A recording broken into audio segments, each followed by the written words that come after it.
지난주에는 목자들이 예수님의 소식을 들은 그런 말씀이 되겠고, 오늘은 예수님의 그 탄생 소식을 접하지는 않았으나 아기 예수님을 이제 만나게 되는 그런 사람들이 소개가 됩니다. 특별히 지난주에는 목자들이라는 여러 명이 주님의 소식을 듣고 그를 만나게 되는 장면이 펼쳐지는데, 오늘은 한 개인들을 소개를 하게 됩니다. 특별히 두 사람이 이제 누가복음 2장에는 소개가 되는데, 오늘 본문은 그 중에 한 사람 시몬이라는 사람에 대해서 묵상을 하고자 합니다. 하나님께서는 목자들에게 소식을 전하고 예수님을 만나는 그 장면을 하기 위해서는 천사들을 움직이셨는데, 오늘 이 개인들을 만나게 하시는 특별히 시몬을 예수님께로 인도하는 장면에서는 천사들을 사용하지를 않습니다. 천사들을 보내시질 않고 다른 방식으로 그 만남을 섭리하고 계시는 것을 보게 됩니다. 특별히 성령이 등장을 하게 됩니다. 오늘 우리가 익숙한 그 성령 하나님이 등장을 하게 되고, 동시에 또 하나님의 말씀이 등장을 합니다. 그래서 성령과 말씀을 이용하셔서 성령과 말씀을 통해서 예수님과 이 시몬의 만남을 주선하는 그 섭리하심을 보게 되는 것입니다. 굉장히 중요한 부분인데 21절과 24절을 다시 한번 읽고 말씀을 한번 나누도록 하겠습니다. 21절부터 24절까지 같이 읽겠습니다. 할례할 8일이 되매 그 이름을 예수라 하니 곧 수태하기 전에 천사의 일컬은 바로라. 모세의 법대로 결례의 날이 차매 아기를 데리고 예루살렘에 올라가니 이는 주의 율법에 쓴 바 첫 해에 처음 난 남자마다 주의 거룩한 자라 하리라 한 대로 아기를 주께 드리고, 또 주의 율법에 말씀하신 대로 비둘기 한 쌍이나 혹 어린 방구 둘로 제사하려 함이더라 말씀합니다. 모세의 22절에 보면 모세의 법대로 그랬습니다. 모세의 법대로, 그리고 주의 율법에 쓴 바, 주의 율법에 말씀하신 대로, 굉장히 모세를 통해서 주신 그 하나님의 말씀을 강조하면서 말씀하고 있습니다. 그러니까 예수님이 움직이는 동선은 하나님이 하신 그 말씀대로 움직여 가신다고 하는 것을 강조하고 있는 것입니다. 그러니까 예수님이 움직이시는 그 움직임의 동선은 철저하게 하나님의 말씀대로 움직여 가시고 계신 것을 보여주고 있는 것입니다.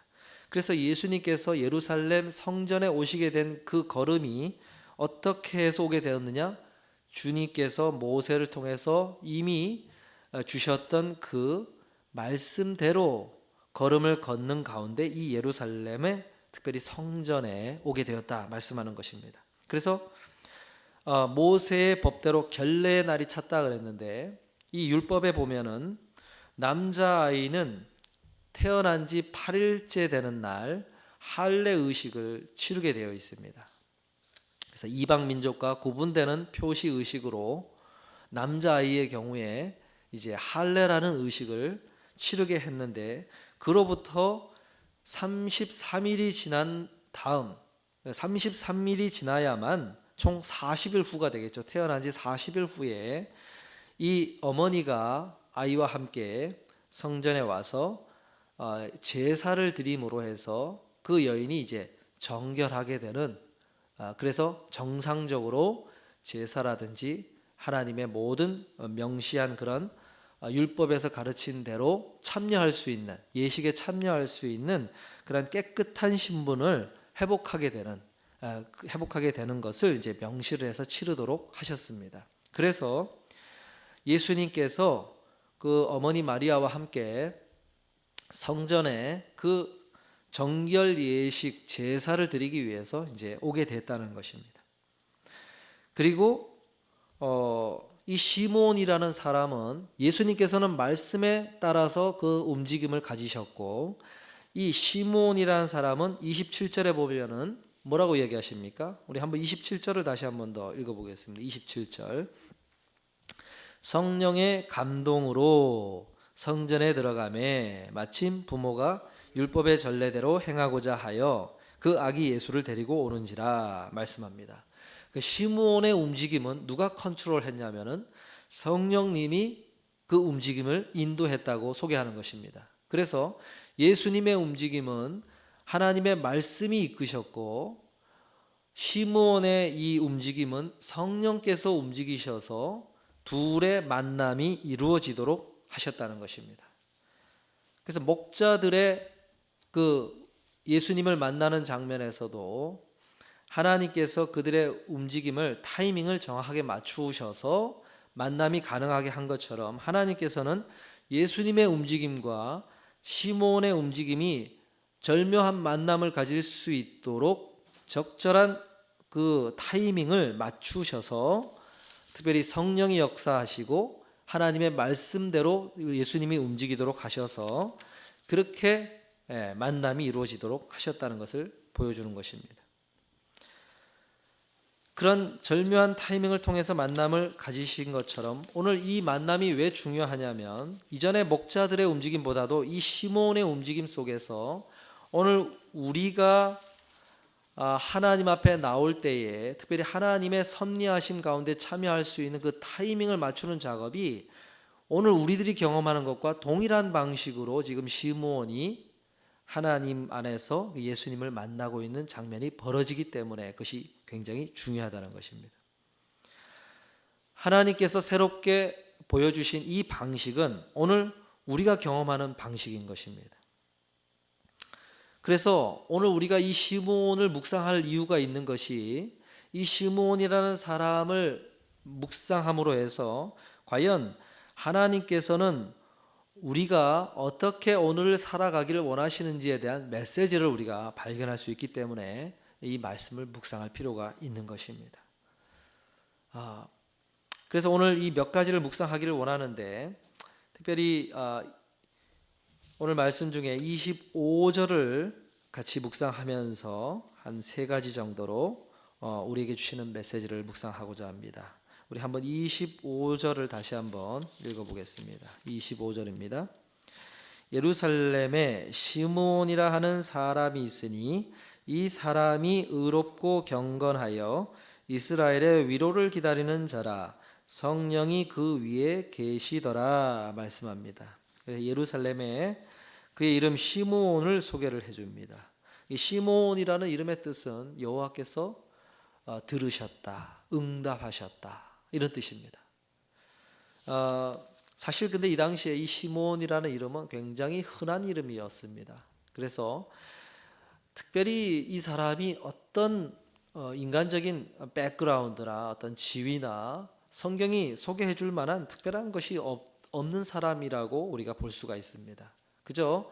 이 당시에 이름조차도 너무나 흔한 이름을 가진 이 사람이 어떻게 하나님께서 이 사람을 주목하여 보시다가 이 사람이 인생이 이제 곧 죽음을 맞이하게 되는 인생의 끝자락에 서 있는 이 노년에 있는 이 사람을 죽기 전에 예수님을 만나는 특별한 은혜를 허락하셨을까? 왜 이 사람이 하나님 앞에서 그렇게 특별한 사람이었을까? 이렇게 우리가 한번 질문을 가지고 바라볼 수밖에 없는 그런 사람이었습니다. 왜 그러면 하나님께서 이 시므온을 주목하여 보시고 특별한 이러한 은혜를 허락하셨을까? 첫 번째가 바로 25절에 소개되는 것처럼 성령이 그 위에 계시더라, 이렇게 소개해주는 구절에서 우리가 하나님께서 이 사람을 특별하게 보신 이유가 여기 있다는 것을 알 수가 있습니다. 무슨 얘기입니까? 이 시므온은 성령님이 함께하는 자였다는 것입니다. 그를 소개하면서 성령이 그 위에 계시더라, 이렇게 소개를 해줍니다. 여러분, 성령님이 시므온과 함께하셨다.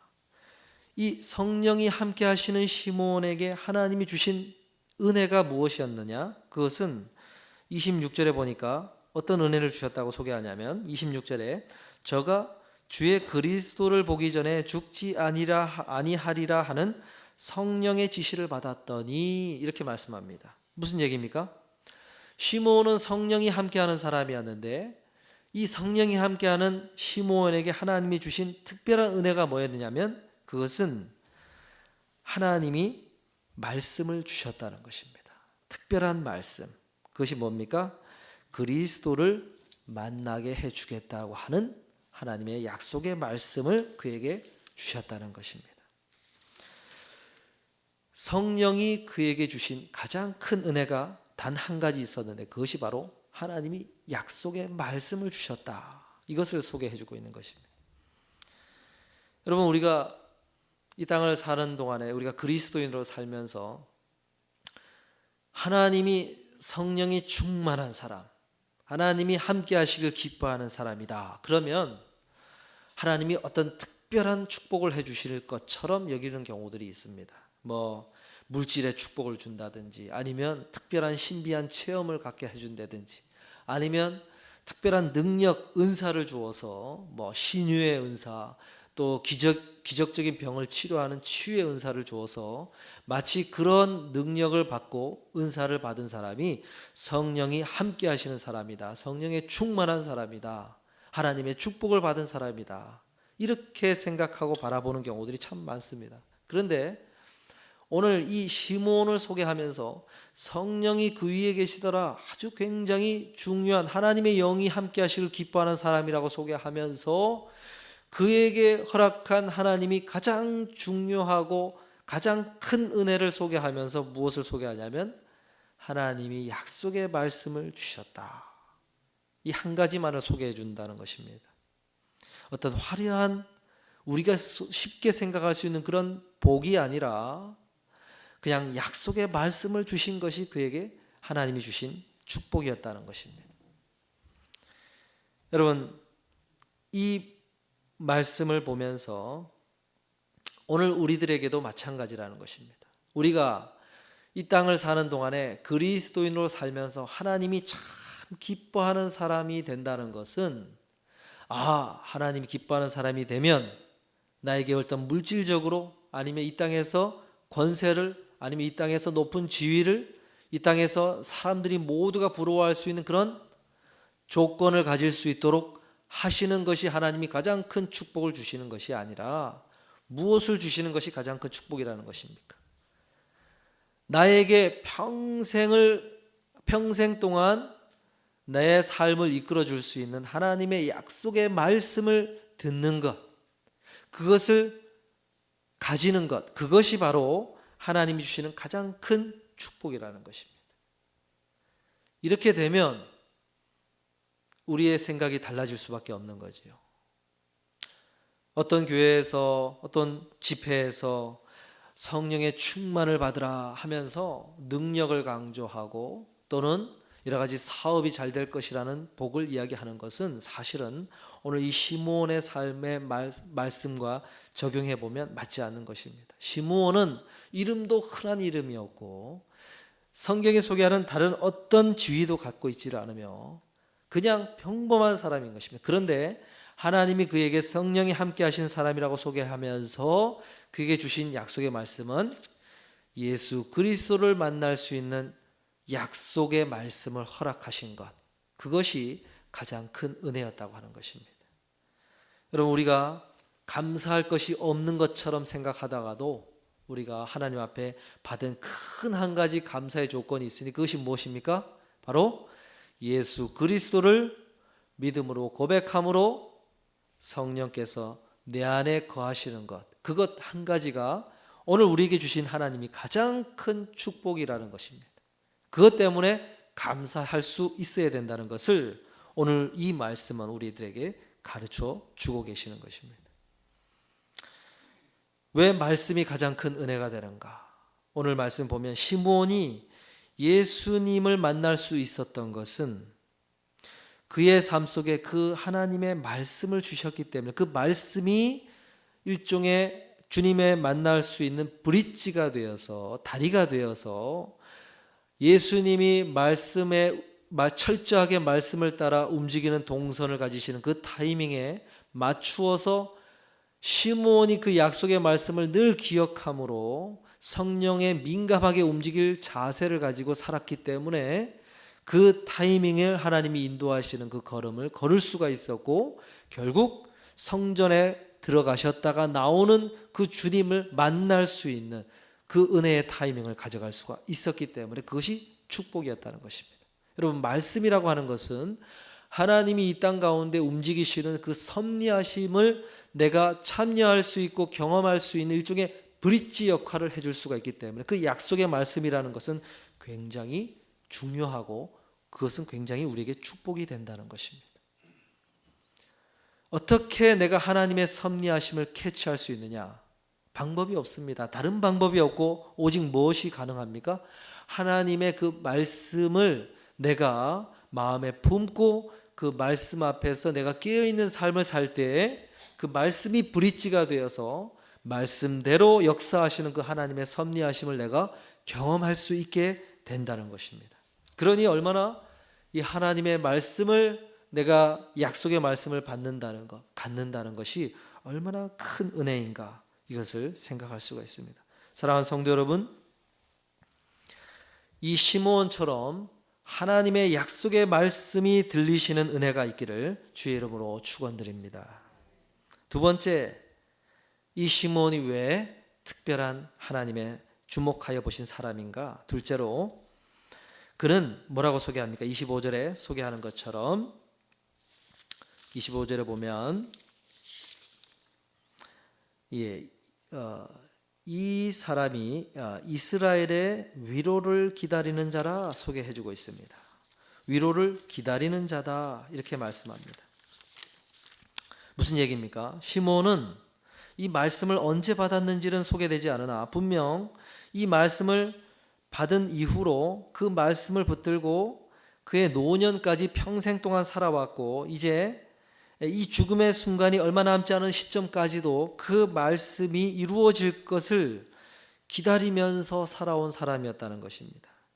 이스라엘의 위로를 기다리는 자다. 이 위로라는 것은 이스라엘이 너무나 힘들게 어려운 시절들을 많이 겪어왔기 때문에 특별히 이 당시만 해도 로마라는 나라로부터 나라를 빼앗기고 식민지로서 살아가는 그 이전에는 바벨론이라는 나라 그리고 아수르라고 하는 나라 연속적으로 나라를 빼앗기는 아픔을 겪어오던 이 이스라엘 민족 가운데 가장 큰 위로라는 것은 하나님이 다윗의 후손으로 보내실 다시 너희들을 다시 회복시키실 다윗의 후손 중에 오는 진정한 왕 메시아 그 메시아를 통한 구원을 기다리는 사람이었다는 것을 이야기할 수 있습니다.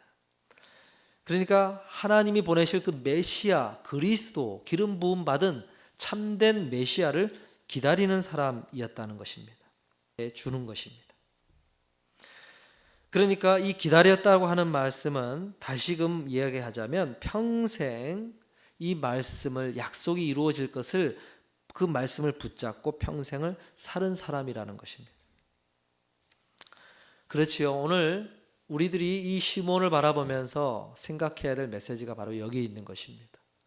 우리가 하나님의 약속의 말씀이 없어서 못 들어서 그렇게 살아가는 것이 못 들어서 그렇게 살아가는 것이 문제가 아니고 들은 이 약속의 말씀을 평생 정말 중요한 나의 말씀으로 붙잡고 살아가느냐가 중요하다는 것입니다. 오늘 교회에 나와서 말씀을 듣고 예배를 드리는 많은 그리스도인이라 이름하는 사람들이 있지만 진정으로 하나님이 보시고 주목하여 보시는 사람은 어떤 사람이냐면 하나님의 말씀을 그냥 듣기만 하는 사람이 아니라 그 들은 말씀 하나하나를 너무나 소중히 여기고 그 소중히 여긴 말씀을 굉장히 붙잡고 내가 하루하루의 삶을 사는 동안에 이 약속의 말씀대로 하나님이 역사하실 것이다. 섭리하실 것이다.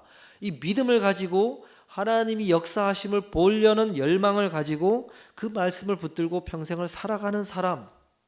이 사람이 이 시므온과 같은 사람이라는 것입니다. 여러분, 말씀을 못 들어서 하나님 앞에서 특별한 사람이 안 되는 것이 아니고 말씀을 듣는 사람들은 많은데 그 들은 말씀을 어떻게 내가 생각하고 여기면서 살아가고 있느냐가 중요하다는 것입니다. 2017년도 52주가 이제 다 돼갑니다.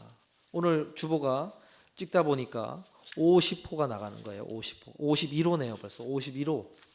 여러분 1년 52주가 이제 다 되어 간 것입니다. 그 52주 동안 주일 설교 말씀과 통해서 바라봤던 말씀이 얼마나 많습니까? 그리고 개인적으로 말씀을 읽고 보고 듣고 또 미디어를 통해서 들은 말씀들이 얼마나 많습니까? 그런데 여러분 진정으로 그 말씀이 내가 붙들고 중요한 나의 삶 속에서 중요한 말씀이라고 생각하면서 그 붙잡고 살아가는 그 약속의 말씀이 몇 가지나 나에게 남아있느냐 생각해 보면 콩나물에 물을 주어서 싹 흘러나가듯이 들은 말씀이 그대로 나에게 남지 않고 사라져버린 그 말씀들이 많이 있지요. 그러나 그 중에서도 정작 나에게 중요하게 의미 있는 메시지로 다가온 것은 어떻게 해야 되는 것입니까?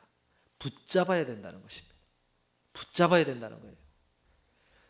이 시므온이 약속의 말씀을 기다렸다고 한다는 것은 그냥 지나가는 말씀으로 받은 것이 아니라 그 말씀을 붙잡고 살았다는 것입니다. 오늘 하나님의 말씀은 그런 면에서 붙잡아야 된다는 것입니다. 여러분 정통 이스라엘 유대인들이 하나님의 그 약속의 말씀을 평생 붙잡기 위해서 어떤 교육을 하냐면 이 쉐마 교육을 합니다. 쉐마가 뭐냐면은 신명기 6장 4절에서 9절에 보면 너희가 어떻게 말씀을 교육할 것인가 이것을 하나님께서 지시를 하시게 되는데 말씀을 통해서 가르쳐 주시게 되는데 그때 이 신명기 6장 4절에 이스라엘아 들으라 이렇게 시작이 돼요. 쉐마 이스라엘 히브리어로 하면 그렇습니다. 쉐마가 이게 들으라 이 말씀이에요. 들으라 명령하는 것입니다. 들으라. 그 한마디로 해서 이 쉐마라는 단어를 가지고 와서 쉐마 교육을 하게 되는 것입니다. 그러면서 이 신명기 6장 4절에서 9절의 이 말씀을 종이에 적어서 여기 뭐라고 나오냐면은 이스라엘아 들으라 우리 하나님 여호와는 오직 하나인 여호와시니 너는 마음을 다하고 성품을 다하고 힘을 다하여 내 하나님 여호와를 사랑하라. 오늘날 내가 내게 명하는 이 말씀을 너는 마음에 새기고 내 자녀에게 부지런히 가르치며 집에 앉았을 때에든지 길에 행할 때든지 누웠을 때에든지 일어날 때에든지 이 말씀을 강론할 것이며 너는 또 그것을 내 손목에 매어 기호를 삼으며 내 미간에 붙여 표를 삼고 또 내 집 문설주와 바깥문에 기록할지니라. 그래서 이 말씀을 대문에다가 붙이고 이마에다가 그리고 손목에다가 메고 매일 아침과 저녁으로 암송하고 강론해라.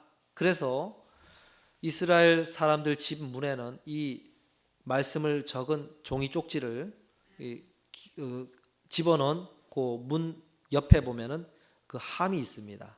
그래서 집에서 들어갈 때마다 그 함을 만지고 들어가고 그리고 이 아침과 저녁으로 예배 때 이 말씀을 암송하는 기도문으로서 이제 암송하게 되는데 그때 이 말씀이 적혀 있는 그 함을 머리에 이마에다가 묶고 그리고 이 손목에다가 줄을 감아서 묶습니다. 그런 이 말씀이 어디서 오게 되냐면 이 전통이 어디서 오게 되냐면은 이 신명기 6장에 있는 이 말씀대로 교육하기 위해서 이 전통이 생겨난 것입니다.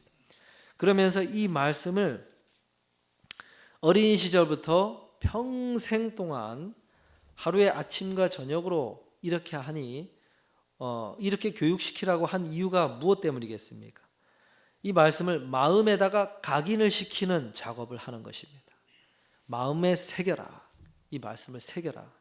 그래서 아무리 미디어가 발달이 되고 각종 교육의 툴들이 발전이 되어도 이 전통은 바꾸지를 않고 이 전통 그대로를 하는 것입니다. 왜 그렇습니까? 오늘도 우리들에게도 마찬가지죠. 아무리 미디어가 발달이 돼도 사람은 바뀐 것이 아니고 사람은 그대로이기 때문에 사람의 손이 달라지고 머리가 달라지고 살아가는 방식이 달라지는 것이 아니지요. 우리의 이 생체의 모든 시스템은 하나님이 창조하신 그대로이기 때문에 아무리 오디오와 비디오가 발달한 이 시대라고 할지라도 결국 하나님의 말씀이 새겨지는 것은, 마음에 새겨지기 위해서는 반복적인 묵상과 암송 외에는 방법이 없다는 것입니다. 방법이 없는 거예요. 성경을 읽는 방식이 이런 책으로 나온들, 아니면 휴대폰에 있든지, 아니면 오디오로 돼서 그냥 듣든지, 아니면 미디어로 해서 텔레비전으로 보든지 하든지 어떤 식으로든지 결국은 무엇입니까? 반복적인 묵상과 그것을 내가 진지하게 생각해서 그것을 암송하고 내 마음에 계속해서 반복적으로 새기는 작업 외에는 하나님의 말씀이 새겨지는 방법이 없다는 것입니다. 그래서 이 말씀을 암송하고 이렇게 반복적으로 하게 되는데, 우리가 하나님의 말씀을 붙잡기 위해서는 어떻게 해야 되는 것입니까? 하나님의 말씀이 의미 있게 다가오는 말씀은 적어야 되고 기록해야 되고 가까운 곳에서 자주 볼 수 있도록 만들어야 된다는 것입니다.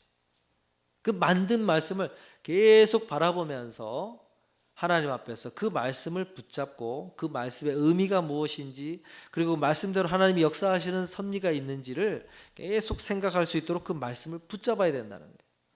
그런 면에서 오늘 어떤 노력을 했는가, 오늘 하나님께서 우리들에게 물어보고 계시는 것입니다. 너는 과연 하나님의 이 말씀이 말씀대로 하나님께서 움직일 것을 믿었느냐?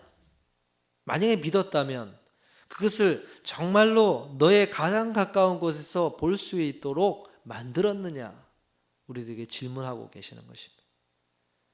하나님의 말씀을 내가 어떻게 붙잡았느냐? 그 액션이 있었느냐? 묻고 있는 것입니다. 여러분, 오늘 이 시대에 가장 큰 유혹이 무엇이냐? 가장 큰 사단의 계략이 무엇이냐? 그것은 오늘 하나님의 말씀을 가까이 하지 않도록 만드는 그러한 다양한 전략을 구사한다는 것입니다. 쉽게 생각할 수 있죠. 마음만 먹으면 얼마든지 성경을 볼 수 있고 얼마든지 말씀을 들을 수 있고 하는, 미디어가 너무나 편리하게 발달된 것 때문에 그래 내가 마음만 먹으면 볼 수 있다는 그 생각 때문에 정작 하나님의 말씀을 더 가까이 하지 않게 되는, 그리고 더 진지하게 생각하지 않게 되는 그러한 사단에 던져주는 그런 전략에 우리가 쉽게 빠져들게 된다는 것입니다. 중국이 선교가 되어서 전도문이 열리면서 그들에게 폭발적인 성장이 이루어진 데에는 전통적인 그 미디어가 발달이 안 돼 있는 낙후된 지역이기 때문에 복음이 빨리 전하여진 그 측면도 있다고 합니다. 왜 그렇습니까?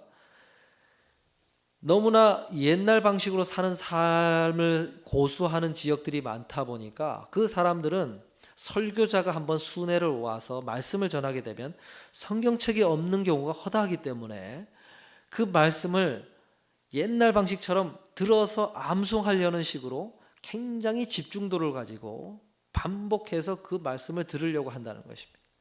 그러다 보니까 이 말씀이 굉장히 순전한 마음으로 열심을 가지고 말씀을 듣다 보니까 초대교회에서 일어난 것 같은 놀라운 말씀에 살아 역사하는 것이 그들의 심령 속에서 생겨나는, 그러면서 놀라운 회심의 역사가 일어나고 그것을 옆에서 지켜본 사람들이 자신도 그 덩달아서 회심하게 되는 일들이 굉장히 벌어졌다는 거예요. 그런데 소위 선진국이라고 일컫는 그 지역에 있는 사람들은 너무나 편리하게 성경 말씀이 주어지고 미디어들을 통해서 그러한 말씀들이 공급되다 보니까 진정으로 사실은 그 속에서 하나님의 말씀이 흥황하게 역사하는 일들이 일어나지를 않게 되는 아이러니한 일들이 벌어진다는 거예요. 그래서 그곳에서 말씀을 전하면 믿지 못하는 일들이 너무 많은 거예요. 성경에서 과연 이런 일들이 생겨나는가? 초대교회에서 역사한 기적들을 이야기하면은 과연 이런 일들이 일어나는가 하고 의심이 먼저 생겨난다는 거예요. 왜냐하면 주변에 볼 수가 없으니까. 하나님의 역사가 일어나는 것을 볼 수가 없으니까 의심하는 수밖에 없다는 거예요. 왜 그렇습니까? 예수님께서 이 땅에 오셔서 자신의 고향 마을을 많은 역사를 일으키셨는데 사람들이 강팍하여서 고향 사람이라고 아는 사람이라고 믿지를 않으니까 그 마을들을 저주하시는 장면들이 나오게 됩니다. 이방의 마을에 가서 이 기적을 일으키고 말씀을 전하였으면 더 그 사람들이 하나님 앞에서 회심하고 나왔을 것이다 하시면서 오히려 고향 마을에 갔더니 안다는 이유로 저 사람은 나사렛 사람이 아니냐, 지식이 없는 사람이 아니냐, 어떻게 하나님의 저런 메시아가 될 수 있느냐, 선지자가 될 수가 있느냐 하면서 믿지를 않고 불신앙하니까 오히려 하나님의 말씀이 역사하는 것이 멈춰지고 그들 가운데서는 역사하지 않았다는 것입니다. 오늘도 동일한 것입니다. 오늘 우리가 하나님의 앞에 서서 하나님의 말씀을 듣기는 듣는데 믿지를 않고 불신앙하고 말씀을 그렇게 중요한 말씀으로 붙잡지를 않으니까 오늘 우리들 가운데 이런 시몬과 같은 은혜를 누리지 못하게 되는 일들이 벌어진다는 것입니다. 지난 시간에 소개했던 그 C.S. 루이스가 쓴 그 스크루테이프의 편지라는 책이 있습니다. 이 책은 31통의 편지가 들어있는데 사단이 자기 조카에게 한 남자를 유혹할 때 이런 전략을 써라, 이런 방식으로 사단의 관점에서 어떻게 사단이 전략을 구사하는지에 대한 아주 독특한 유니크한 그 관점을 가지고 책을 썼는데 여기에 첫 번째 사단의 전략이 소개되는 것이 뭐냐면 오늘 말씀과 연관되는 것입니다. 바로 하나님의 말씀을 진지하게 생각하는 시간을 방해하라, 이런 전략을 쓰는 것입니다. 그래서 일상생활에 우리가 생활과 관련된 것들에만 집중하도록 마음을 집중하도록 오히려 그 마음을 부추기고 하나님의 진리의 말씀에 대해서 진지하게 생각하는 시간들은 갖지 못하도록 방해해라, 이 전략을 구사한다고 전략을 가르쳐주고 있어요. 무슨 얘기입니까? 오늘 우리의 마음속에 하나님의 말씀을 읽고 진지하게 생각해보는 시간을 갖기보다는, 소위 묵상하는 시간을 갖기보다는, 두 번, 세 번 되새기는 되새김질의 시간을 갖는 시간을 갖기보다는 그 말씀을 읽는 가운데 자꾸만 내 생활과 관련된 것들이 생각이 나게 만들고 그것 때문에 내가 뭘 했지, 이러고 있을 시간이 없지 하고는 책을 닫아버리고 성경을 읽는 시간을 줄여버리고는 그거 처리하느라고 시간을 다 쓰게끔 만들어라는 얘기입니다. 말씀을 읽고 있는데 휴대폰에 연락이 와가지고 전화를 하게 만들고 그런 식이죠. 그렇게 하면서 점점 어떻게 되는 것입니까? 내가 진정으로 붙잡는 약속의 말씀들은 사라져가고 오히려 그냥 스쳐가는 말씀으로만 그냥 듣고 말아버리는 그런 은혜의 걸음을 걷기 때문에 이런 시몬과 같은 약속의 은혜의 말씀을 경험하지 못하고 있는 우리의 모습이 있을 수 있다는 것입니다. 사랑하는 성도 여러분, 2017년도는 다 지났고 이제 2018년도가 다가오는데 바라기는 하나님의 말씀을 가까이 하는 걸음을 다시금 계획하시고 그리고 이 하나님의 말씀을 나의 말씀으로 붙잡는 연습을 하셔서 정말로 2018년도에는 하루하루 붙잡은 말씀들이 있어서 그 말씀과 연관된 삶의 은혜들이 그 말씀과 연결되는 브릿지가 생겨서 그 말씀만 꺼내면, 그 말씀만 생각하면 내 삶에 주신 은혜의 간증들이 넘쳐나는 그러한 복된 걸음이 걸어질 수 있기를 주의 이름으로 축복드립니다. 마지막 세 번째를 보면 이 사람을 소개할 때, 시몬의 사람을 소개할 때 어떻게 소개하냐면 이 사람이 의롭고 경건하여 이렇게 소개합니다. 의롭고 경건하다. 무슨 이야기입니까? 이 시몬은 이 약속의 말씀이 가르쳐주는 주님, 메시아가 너가 죽기 전에 메시아를 만날 것이다, 메시아가 오실 것이다 하는 이 약속의 말씀을 진짜 기대하는 마음으로 내가 만약에 주님을 만나게 된다면, 그 메시아인 그리스도를 만나게 된다면 내가 어떤 모습으로 만나야 될까? 자기의 삶을 갖고 나가는 걸음을 걸었다는 것입니다. 내가 그 주님을 만났을 때 잘하였도다 하고 칭찬 듣는 삶이 돼야지 하고 의의 거룩한 삶을 추구하는 걸음을 걸었고, 그리고 내가 항상 그 주님을 만나기 위해서는 나의 모습을 나의 삶을 돌아보면서 살아야 되기 때문에 말씀을 읽고 기도하는 그러한 경건한 삶을 사는 삶을 걸어왔다는 것입니다. 그래서 그의 삶이 의롭고 경건한 그러한 사람이었다고 소개를 해 주는 것입니다. 여러분, 정말로 하나님께서 주신 그 약속의 말씀이 이루어질 것이라고 믿는 사람들은 어떤 사람들이라는 것입니까?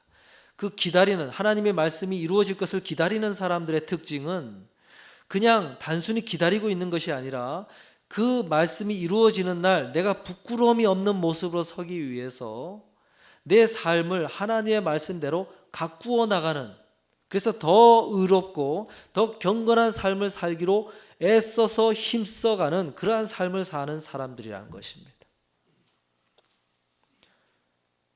그 말씀을 듣긴 들었는데 그냥 예전처럼 아무런 노력도 안 하고 아무런 경건한 삶을 살기 위해서 몸부림치는 걸음을 걷지 않는 그런 그리스도인이라고 한다면 그 사람은 진정으로 하나님이 살아계심을 믿는 자라고 보기가 어렵다는 것입니다. 그리고 진정으로 하나님이 다시 약속하신 대로 우리에게 나타나실 것이고 우리의 삶 속에 역사하실 것이라고 믿는 사람이라고 보기 어렵다는 것입니다. 여러분, 우리들에게 주님께서도 그러한 약속의 말씀들을 많이 주셨습니다. 어떤 말씀을 주셨습니까? 사도행전 1장 8절에서 11절에 오직 성령이 너희에게 임하시면 너희가 내 증인이 되리라 하시니라, 이 말씀을 하시고 저희 보는 데서 올리와 가시니 올라가실 때에 제자들이 자세히 하늘을 쳐다보고 있는데 흰옷 입은 두 사람이 저희 곁에 서서 가로되 갈릴리 사람들아 어찌하여 서서 하늘을 쳐다보느냐, 너희 가운데서 하늘로 올리신 이 예수는 하늘로 가심을 본 그대로 오시리라 하였느니라. 다시 오시리라 약속의 말씀을 주셨다는 것입니다. 오늘 이 말씀은 오늘 우리들에게 동일한 약속으로 주신 것입니다. 여러분, 초대교회 그리스도인들이 인사말 중에 하나가 뭐였는지 아십니까? 그 말 중에, 인사말 중에 마라나타라는 말이 있습니다. 마라나타. 이 말은 아람어인데 헬라어로 바꾸어서 말하는 것입니다. 마라나타라는 뜻은 우리 주님 오시옵소서, 이 말의 뜻을 가지고 있습니다.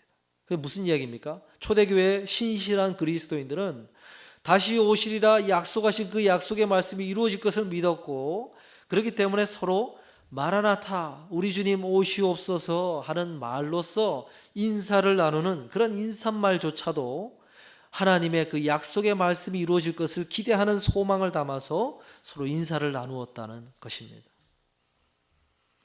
오늘 우리들이 서로를 바라볼 때 그런 사람들이 되어야 된다는 것입니다. 서로 열심을 내어 내가 주님이 다시 오실 때 부끄러움이 없는 모습으로 서야지 하고 경건한 생활을 힘써 연습하면서 서로 기도하고 날마다 주님 앞에 부끄러움 없는 삶을 살아가기 위해서 몸부림치는 사람들이 서로 만나서 마라나타 인사할 수 있는 그런 서로의 모습이 되어야 된다는 것입니다. 그래서 디모데전서 4장 7절에 말씀하시기를 망령되고 허탄한 신화를 버리고 오직 경건에 이르기를 연습하라 말씀하고 있습니다. 여러분, 망령되다는 것이 무슨 뜻입니까? 그것은 어떤 그어진 문지방을 넘어선다, 이런 뜻을 가지고 있습니다. 무슨 얘기입니까? 하나님께서 거룩하지 않다, 선하지 않다, 악하다, 이렇게 하나님께서 말씀하시는 것을 넘어서지 않으려고 망령된 것을 버리기 위해서 날마다 연습하라는 뜻인 것입니다. 그리고 허탄한 신화가 무슨 뜻입니까? 허탄한 신화를 버리라 했는데, 할머니가 잠재우기 위해서 아이에게 들려주는 꾸며낸 이야기, 만들어낸 이야기, 이것이 허탄한 신화입니다. 그러니까 이 세상에서 하나님이 이 땅에 오셨을 때, 주님이 이 땅에 다시 오셨을 때 아무런 가치 없는 것들, 아무런 소용이 없는 것들의 마음을 빼앗겨서 그것 때문에 허둥지둥 살아가지 말고 진정으로 주님이 오셨을 때 중요한 것, 그것에 마음을 두고 그것을 바라보면서 내 삶을 하루하루의 걸음을 걸어가라는 이야기인 것입니다. 여러분, 이 세상에 사는 동안에 모든 이야기가 다 주님이 오셨을 때 가치 있는 것이 아니라는 것입니다. 우리가 그리스도인으로 살아가면서 마음 상해할 만한 일들이 참 많습니다. 그런데 잘 분별해야 돼요. 저 일이, 그래 내가 억울한 일을 당했는데, 내가 억울한 소리를 들었는데 이것이 주님이 다시 오셨을 때 가치 있는 일인가? 내가 이렇게 마음 상해해서 저것 때문에 마음 아파할 만한 일인가? 그렇지 않다고 생각되는 가운데도 일하심으로 우리를 여기까지 인도하신 줄로 믿습니다. 아버지 하나님, 그러나 우리가 무지하고 아둔하여서 하나님 앞에 온전한 하나님의 메시지를 듣지 못하여 잃어버린 은혜들이 얼마나 많은지요. 아버지요, 이제까지 중요하다, 잘했다 칭찬 들을 만한 것만 내가 마음에 품고 그것만 중요하다 생각하면서 그것에 마음을 두고 내 삶을 걸어가라고 이야기를 하는 것입니다. 사랑하는 성도 여러분, 시므온의 삶은 특별한 것이 아니었을지 몰라도 이 세상의 사람들이 눈으로 볼 때는 그가 잘 사는 사람도 아니고 그렇다고 특별하게 이 세상에 지위를 가진 사람도 아니었고 이름조차도 볼품없는 그냥 평범한 사람이었으나, 그러나 하나님이 보실 때는 너무나 특별한 사람이었다는 것입니다. 그래서 그가 죽기 전에 주님을 만날 수 있는 은혜를 갖도록 하기 위해서 하나님께서 특별하게 하나님의 그 스케줄을 맞추어서 그를 주님을 만날 수 있는 은혜를 주고자 하셨던 그 시대에 너무나 소중한 사람이었다는 것입니다. 왜 그렇습니까? 그가 하나님 앞에 하나님이 주신 그 약속의 말씀, 그 말씀을 소중히 여기고 붙들면서 늘 성령에 감동케 하시는 그 마음에 민감하기 위해서 늘 깨어서 기도하고 말씀 앞에 경건 생활에 힘쓰는 그런 삶을 사는 사람이었기 때문에 그가 하나님 앞에 특별한 사람이었다는 것입니다. 하나님은 지금도 어떤 사람의 인생을 주목해 보십니까? 돈 있는 사람? 아니면 이 세상에서 사람들이 부러워할 만한 무언가를 이룬 사람이 아니라는 것입니다. 하나님이 소중히 여기고 특별하게 여기는 사람. 그래서 이 땅에 주님이 다시 재림하시는 그 약속이 아직 살아있는데 그 주님이 재림하실 때 가장 먼저 만나고 싶어하는 사람이 어떤 사람이라는 것입니까? 오늘 이 시므온과 같은 사람이라는 것입니다. 오늘 우리 모두가 하나님이 주님이 다시 오실 때 가장 먼저 만나기를 원하시는 사람 될 수 있기를 주의 이름으로 축원드립니다. 기도하십시다.